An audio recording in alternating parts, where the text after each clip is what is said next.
Only Jesus TV. tó Foluke Daramola ti wá jẹ́jọ́ ní kóòtù nítorí Iyabeji ọmọ aráyé lé lórí donation owó tó gbà lọ́wọ́ gbogbo àwọn ẹlẹ́yinjú àánú pé kó wá ṣàlàyé báwo ló ṣe jẹ́ báwo ló ṣe ná. Ṣé mọ̀ pé Yorùbá sọ pé tí a bá fa gbùrù á fagbó, òun lọ̀rọ̀ tó wà ńlẹ̀ yìí o. Ẹ bá mi share fídíò yẹn wá nǹkan fìdílé tàbí kẹ́ fìdílé nǹkan kẹ́ wá gbọ́ bí ọ̀rọ̀ náà ṣe lọ lẹ́nu Foluke Daramola, kẹ́ wá rí wípé àwọn Iyabeji ọmọ aráyé le àtọmọ wọn Foluke ẹ wò ó téèyàn bá rí wọn kó sá ni o. Ó yá lókè lọ́hùn. Simple ladies. Ó dẹ̀ bá agent yẹn sọ̀rọ̀. So ó ti kókó nílé yẹn. Wọ́n dẹ̀ gba 500,000. Wọ́n dẹ̀ ní owó tó kù pé wọ́n fẹ́ wá gbà padà later. Mo dẹ̀ sọ fáwọn agent yẹn, mo ní ṣèbémi ni mo wá sanwó.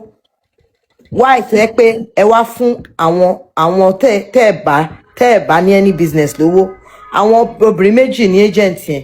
Ìkan lára wọn ò mọ̀. Àárọ̀ yìí nìyẹn ṣẹ̀ṣẹ̀ mọ̀ wípé wọ́n ti kó kúrò ìgbà tó dórí lọ sórí. Ṣé àpò sọ pé àná láwọn ẹ̀ṣẹ̀ kó kúrò? Ó ní jẹ́ta náà kó kúrò. Àti ìyá náà. Everybody wọ́n ti pack another person ti gbalé yẹn. But ọmọ sọ fún wa yìí pé òun nìkan ló ṣì kó lọ pé ìyá ò tí ì kó lọ pé wọ́n sì wà nílé yẹn.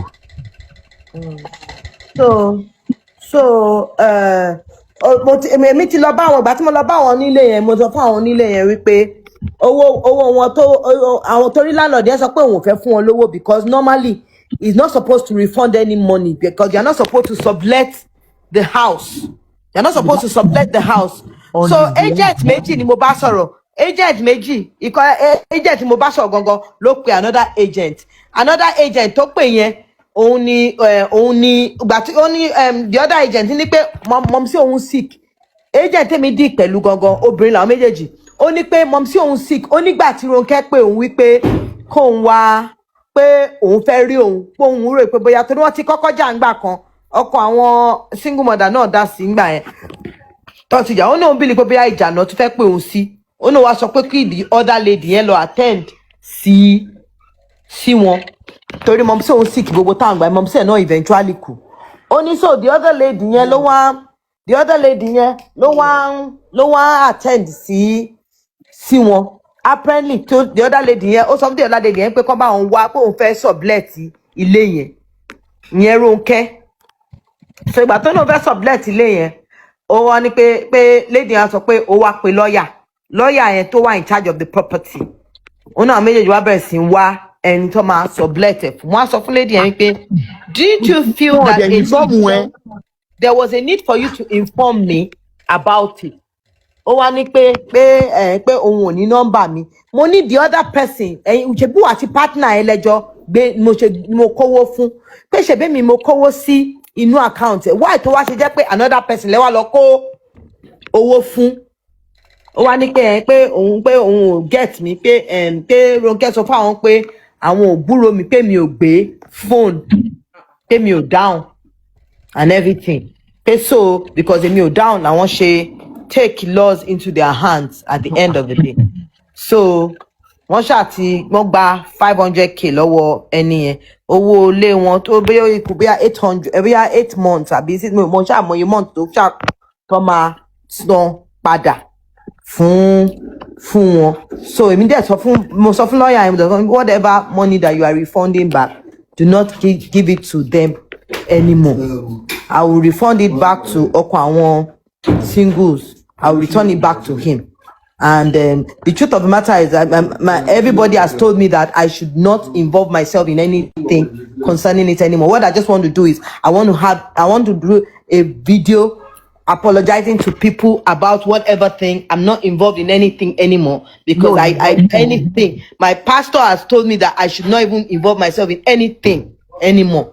And this is going to be the last that I'm going to talk about concerning it. I've made up my mind on that and everything. So mo ti bá lawyer yẹn sọ̀rọ̀ lẹ́mìí sọ lawyer yẹn pé whatever money that you are returning, wọ́n ní wọn ò gba shop kankan. She didn't take any shop. You understand? Ìgbà tí mo fẹ́ ra freezer fún wọn, I think we got the freezer. Hold on níbẹ̀ yẹn. Ṣé bó show mi ní video shop, ṣé bó líwọ̀ ló gbà? èmi mo wọ́n fídíò tó send receipt tí mo send wọ́n lọ gbowó yẹn padà. Wọ́n lọ gbowó yẹn padà. Ìwọ rí ṣọ́ọ̀bù yẹn before you send them money. Mo ti kọ́kọ́ rí shop kan kémi tó travel. Wọ́n wá ní pé shop yẹn ò tí ready.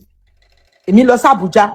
Ìgbà tí mo wá fi dé Abuja, ó wá pè mí pé shop yẹn ti ready o. Pé òun ò dẹ̀ fẹ́ miss shop yẹn. Ni mo wá send owó. Mo ní kó wá send receipt sí mi. Receipt tó send sí mi nìyẹn. You understand? Because shop yẹn, they told me wípé shop was about 80 something thousand. Wọ́n á ní pé pẹ̀lú owó agent, owó everything was about 200 and something. Wọ́n á ní pé báwo ni owó agent ṣe máa pọ̀ ju owó shop lọ, wọ́n ní bó ṣe máa ń gbà nìyẹn nígbà yẹn. So at the end of the day, because I couldn't go there, kó má dà pé bóyá mi ò fẹ́ send owó yẹn, mo ti wá send owó yẹn sí wọn nígbà yẹn. You understand? But ilé yẹn, èmi mo make sure wípé mo lọ wo ilé yẹn. Ìgbà tó sọ pé wọ́n kọ́kọ́ ti sọ fún mi bẹ́ẹ̀ pé àwọn orílẹ̀ kan kí n send owó, mo ní mi ò lè send owó kankan, wípé mo láti rí ilé tí wọ́n fẹ́ gbà kí n dẹ̀ fi owó síbẹ̀. So, and nǹkan tó wá ṣẹlẹ̀ pẹ̀lú kíní yẹn ni pé they apparently she didn't want to stay in that house. Ó kàn fẹ́ gbowó yẹn, but kò mọ bóun ṣe máa gbowó yẹn ní ọwọ́ mi because èmi ò kó owó yẹn lẹ̀. Owó ọdún mélòó ni wọ́n san gbà yẹn? 2 years. The shop yẹn kọ́ ọdún mélòó ni shop? 1.5 lẹ́ẹ̀ka san fún shop. The ọjà, ṣé did you give them money fún owó ọjà apart from the freezer? No. But ká tó kọ́kọ́ kúrò ní ọ̀dọ̀ bàbá, àti kọ́kọ́ fún wọn ní about 200,000. Owó movement àti owó nǹkan tó náà fẹ́ rà, àti kọ́kọ́ fún wọn ní 200,000. Wọ́n fi 100,000 bí 100 àbí 150 náà fi kó ẹrù láti Ìbàdàn wá sí Èkó. You understand? Wọ́n ti kọ́kọ́ gbowó after tí wọ́n wá ṣe gbogbo yẹn tán.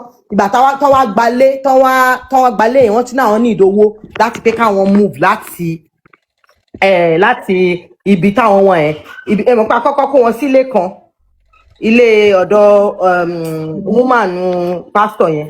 Àkọ́kọ́ kó wọn sílé yẹn, even though àti kọ́kọ́ fún àwọn olówó kọ́ bá wọn fọbẹ̀ yẹn, kọ́ bá wọn túbẹ̀ yẹn ṣe ilé tán kọ́kọ́ wà yẹn. So subsequently náà wọ́n move sí, wọ́n náà ní ìdówó láti fi kó ẹrù wọn sí ibẹ̀ yẹn. After that, la wá fún wọn ní 200,000 owó shop. Ṣé ń gbọ́? Mo ń gbọ́ yín. La wá fún wọn 200,000 owó shop.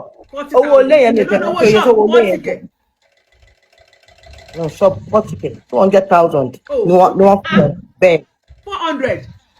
200, not 400.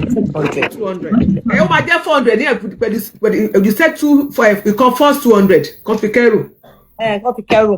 After that, mo fún wọn ní extra 100,000. 100 ó jẹ́ 300. Mo fún wọn ní extra 100,000. After 100,000 yẹn, no wá gba shop 200. Okay, shop 200. No, okay. Ìyẹn ti kú fún 5. After that, ni wọ́n wá gba ilé. Ó sọ pé ó yẹ kó lọ fi ọlọ́pàá gbé wọn, fraud ni wọ́n ṣe yẹn. No, mi ò gbọ́dọ̀ kúrò tán yìí, I won't go through all that. The only thing I'll just apologize to the public on their situation, because the truth of the matter is, at the end of the day, èmi ni mo wà at stake, and that's why I went to that place today. Nǹkan tí mo ṣe lọ síbẹ̀ yẹn lénìí nìyẹn, because at the end of the day, mo kàn fẹ́ mọ the state tí ibẹ̀ yẹn wà. The state tí ibẹ̀ yẹn wà, bóyá ìwà ń bẹ̀ yẹn àbọ̀ sí ń bẹ̀ mọ́. And I thought tó wà lẹ́bàá ṣé wọn pé wọ́n ló jẹ̀bi. Báwo ma? Thank you so much. Because ní day one tí ọ̀rọ̀ yìí ṣẹlẹ̀, tí wọ́n kúrò ní àkàtà Eléko tó wá sọ́dọ̀ Àgbàlá Gabriel tó wá tọrọ owó tí Àgbàlá lórí wọn lórí BBC Yorùbá. The statement tó kọ́kọ́ sọ lálàkọ̀ọ́kọ́ ló prompt irú èmi báyìí táwa fi kó 2.4 million lẹ́ni courtroom nígbà tó fẹ́ kọ́ ilé. Courtroom àwa la kan ilé Iyabeji ọmọ aráyé le. Àwa la tún fún àwa ẹ máa gbọ́ o, a fún ní náírà 8,000 kan fi kan ilé, a fún ní 1 million naira kan fi continue. When you said wípé nínú igbó yẹn kíní kan ṣé ara ẹ ti wá yá, ṣé kìnnìkan ṣèbó pẹ̀lẹ́ ní pásítọ̀ ṣé wọ́n ti wá ṣe mírẹ́kù àwọn nǹkan báyìí ló trigger wa tí mo fi bí àpẹ irú kí nìyẹn ọ̀rọ̀ yẹn ti pọ̀ jù. lẹ́yìn ìgbà náà èmi ọkọ̀ ọ̀tún bàbá látúra màálù tó fi ṣí ilé yẹn gbogbo makeup tí Iyabeji fi fine gbogbo pictures àwọn èèyàn gbé káàkiri ẹ̀kọ́ ọ̀tún láti ràn yàn lọ more than 2.4 million. Let me correct something ma. First and foremost èmi ni mo lọ pé èmi ni mo sanwó hospital Iyabeji para ló sanwó hospital Iyabeji for about 3 years. Èmi ni mo sọ rent Iyabeji for about 3 times. I didn't invite anybody. I run a foundation ma. Now I have been the one that has been taking care of her for so many years.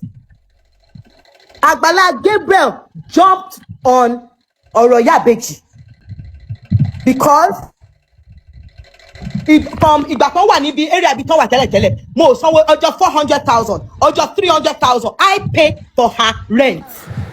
tó ọ̀rọ̀ láti gbọ́ lẹ́nu actress Foluke Daramola o Foluke Daramola ti wí àwíjàre tiẹ̀ níwájú adájọ́ tí ń ṣe ìyálájé gbogbo àwọn tó dà attend sí kóòtù yẹn náà ìyá ẹ́sà bọ́ọ̀dù náà wọ́n attend sí kóòtù yẹn in absence Àgbàlá Gabriel náà wọ́n mẹ́nu bà òun náà níbẹ̀ yẹn nígbà tí actress Foluke Daramola rojọ́ níbẹ̀ yẹn ṣe rí jàǹbá tà fún jàǹbá rà òun náà ni ọ̀rọ̀ actress Foluke Daramola má bínú fún language tí mo lò yẹn bọ̀ tó ti yé gbogbo wa náà torí Foluke Daramola náà gẹ́gẹ́ bí èrò tóun náà tèkì lórí ọ̀rọ̀ Àgbàlá Gabriel nítorí pé wọ́n jọ ń run foundation tó bẹ̀rẹ̀ sí ní búlì Àgbàlá Gabriel tó ń sọ oríṣiríṣi sí ọ̀rọ̀ yẹn pọ̀ gan nígbà yẹn so àmọ́ síbẹ̀ náà ṣe rí èṣù wá pàdé dà ó lé ajá òun ni ọ̀rọ̀ ọmọ Iyabeji ọmọ aráyé le pẹ̀lú Foluke Daramola ńbẹ̀ yẹn so bí wọ́n ṣe fojú olóore gbolẹ̀ lọ́dọ̀ Àgbàlá Gabriel náà wọ́n ti ṣe kinní yẹn náà fún Foluke Daramola bí ilé ayé ṣe rí nìyẹn ìgbà tá a bá fi wín kàn òun la fi ń san ọ̀rọ̀ Yorùbá ni so ẹ ṣeun gbogbo àtàdìjọ wo fídíò yìí o ohun tẹ́yìn náà bá dẹ̀ rí sí ẹ jẹ́ ká gbọ́ ní comment section ẹ má gbàgbé ẹ̀yin tẹ́ ẹ ti subscribe ẹ bá wò sálẹ̀ yẹn ẹ rí subscribe button yẹn ẹ bá wa gbé ọwọ́ lé ẹ ṣe ó ti yíra padà bẹ́ẹ̀ ṣe gbọ́wọ́ lé yẹn ó máa gbé bẹ́ẹ̀ wá bẹ́ẹ̀ yẹn tap a máa fi tó wa létí pé ní gbogbo ìgbà tá a bá ti ní fídíò tuntun ẹ tètè máa mọ̀ pé àti ní fídíò fún yín ẹ ṣeun ẹ comment ẹ like ẹ dẹ̀ share láìpẹ́ a ó padà wá ní àlàáfíà.